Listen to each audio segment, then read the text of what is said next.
So we have Ubers and Lyft's stock skyrocketing, right? Again, on this, I think, theory that I think Jason Calacanis describes very well, which is like becoming the Android. Like NVIDIA is the answer.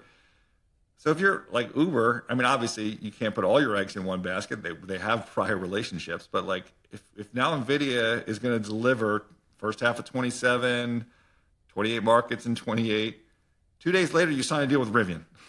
Right? Rivian, out of the blue, doing everything on their own. I think they might be using NVIDIA compute. I have no idea. Maybe they're doing their own, their own. But out of the blue, you tie up NVIDIA. Like so, like it's. Don't you think that's a little confusing? You have like a guy that delivers 40,000 vehicles a year as an OEM, and you're going to basically throw $1.25 billion, 1.2 billion or 1.25 billion at this company. Like, doesn't that send mixed signals on kind of where NVIDIA is in the market? I think there's a lot of mixed signals going on at Uber. As you and I alluded last week and said very bluntly, the press release machine, the printing press at Uber is going on overdrive.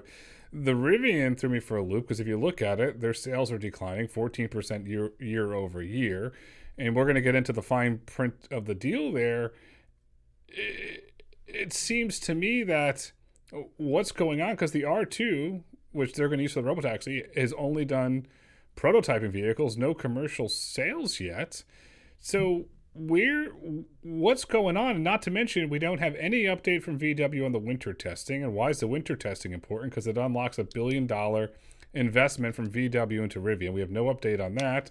Because I bring that up because Rivian's cash flow and cash reserves are actively dwindling. And you and I know from experience, building autonomy is expensive. It's surprising, I guess. But again, if you're Uber, you basically partner with everyone. And let's just break down some of the numbers.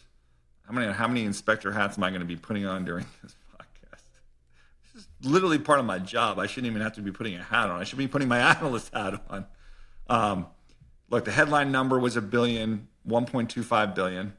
It's really $300 million upfront, which is a typical size for the type of checks that Uber's been writing to new partners.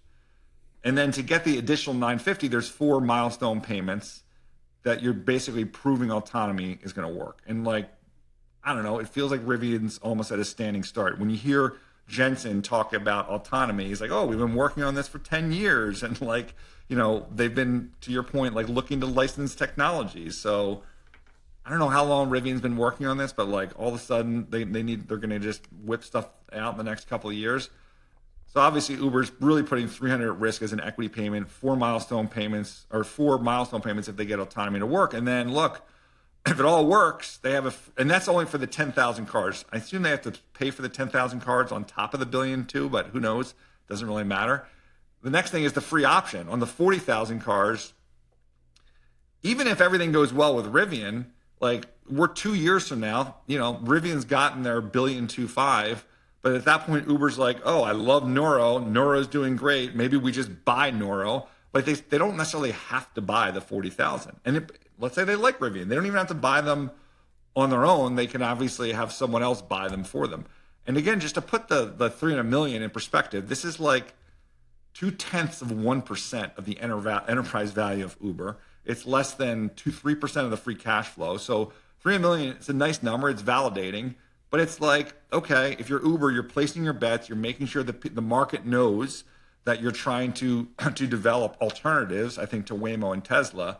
But it's not necessarily, doesn't, have the bang of like if they had gotten actually $1.3 billion, which really would have been helpful for all the reasons you just talked about if Rivian had that type of money right up front. Do we know, is there any technology licensing agreements in this? And I ask that because Rivian is building their own chip, their own autonomous driving chip in partnership with Taiwan Semi.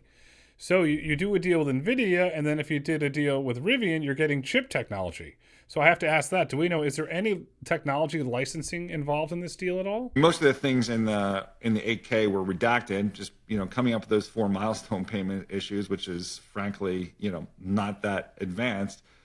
Got the amount of likes and retweets I got on Twitter just from pulling out that very basic detail was enough. But none of this other stuff is typically reported. So look, obviously we want every autonomy company to succeed and get investment dollars to push it forward.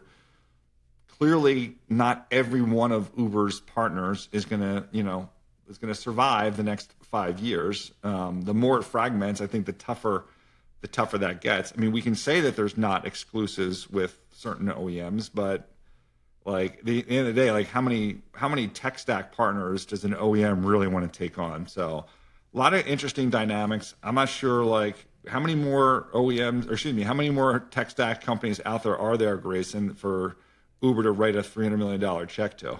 Have they pretty much hit everyone at this point? In terms of relationships, yes. In terms of investments, no. There is some obscure stuff in Europe and in Asia that they haven't dialed into yet, but I'll put it to you this way. They probably have 85 to 89% in terms of deals and or investments in the autonomy sector from a stack perspective. I mean, if they write a $300 million check to pretty much every autonomy stack company, does that really count as being validating? No, to me, it's level setting.